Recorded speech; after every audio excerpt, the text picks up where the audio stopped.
বাবা মা আর ভাই বোন, এই শব্দগুলো শুনলেই মনে এক প্রকার শান্তি আসে। কিন্তু আপনারা কি জানেন, অনেক মেয়ের ক্ষেত্রেই এই চিত্রটা সম্পূর্ণ ভিন্ন।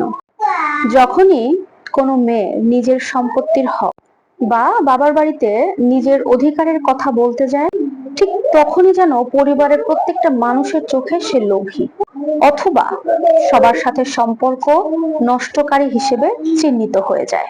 এখন প্রশ্ন হলো, নিজের হক দাবি করা কি সম্পর্ক নষ্ট হওয়ার কারণ, নাকি এর পেছনে লুকিয়ে আছে আমাদের সমাজে লুকিয়ে থাকা গভীর একটা ভুল মানসিকতা? অনেক পরিবারে আছে এরকম অনেক মেয়ে যারা জেনে বুঝে চুপচাপ থাকে, কারণ তারা জানে যে সম্পর্কের নষ্ট শুরু হবে তখন থেকে, যখন সেই মেয়েটা তার পরিবারের কাছে তার হকের দাবি করবে। এই কারণে সম্পর্ক নষ্ট হওয়ার ভয়ে জেনে শুনে চুপ করে থাকে। অনেক সময় দূরত্ব তৈরি হতে পারে, আবার মা বাবা ভুলও বুঝতে পারে। কিন্তু একটা কথা সবাই খুব ভালো করে মনে রাখবেন, হক দাবি করা বা হক চাওয়া এটা কোনো ভিক্ষা নয়।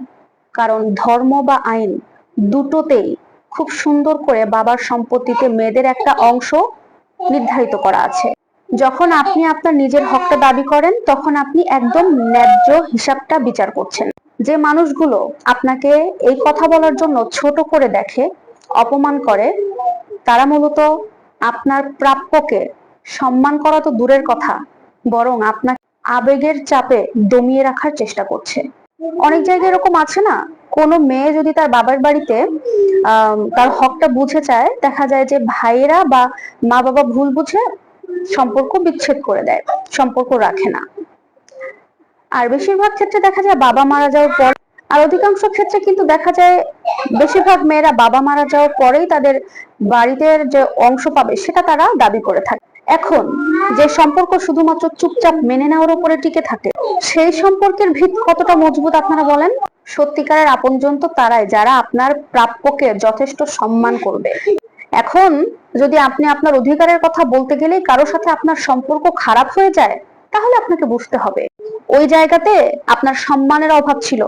যেটা আছে সেটা শুধু সম্পর্কের স্বার্থের টান। আপনি মেয়ে হিসেবে আপনার বাবার বাড়ির সম্পদ, আপনার নিজের হকটুকু নিজে বুঝে নিয়ে নেওয়া মানে এটা নয় যে আপনি আপনার ভাই বোন বা আপনার বাবা মাকে আপনি ভালোবাসেন না। আপনি যদি আপনার অধিকার সচেতন ভাবে বুঝিয়ে বলেন, তবে তার দায়িত্বশীলতার পরিচয়। নিজেকে ছোট করে বা অন্যের ভয়ে নিজের হক ছেড়ে দিয়ে ভালো থাকা যায়, কিন্তু আত্মসম্মান নিয়ে বেঁচে থাকা যায় না। পরিশেষে একটা কথা বলি, সবাই একটু বোঝার চেষ্টা করবেন, অধিকার নিয়ে কথা বলা মানেই কিন্তু সম্পর্কের বিচ্ছেদ নয়। তবে হ্যাঁ, আলোচনা করার সময় যখন কথা বলবেন, সেই কথাগুলো হতে হবে সুন্দর এবং শালীন। নিজের হক বুঝে নেওয়া এটা আপনার আত্মমর্যাদার বিষয়।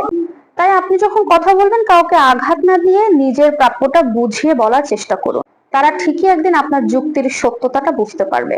আর যারা আপনি হাজার চেষ্টা করার পরেও বুঝবে না, তাদের জন্য নিজের সম্মানটা বিসর্জন দেওয়ার কোনো মানেই হয় না। ভিডিওটি যদি আপনার ভালো লাগে, তাহলে তাদের সাথে শেয়ার করুন যারা হয়তোবা আজও নিজের হকটুকু চাওয়ার সাহস হারিয়ে ফেলেছে। সবাই ভালো থাকবেন। আজকের মতো বিদায় নিচ্ছি। আল্লাহ হাফেজ।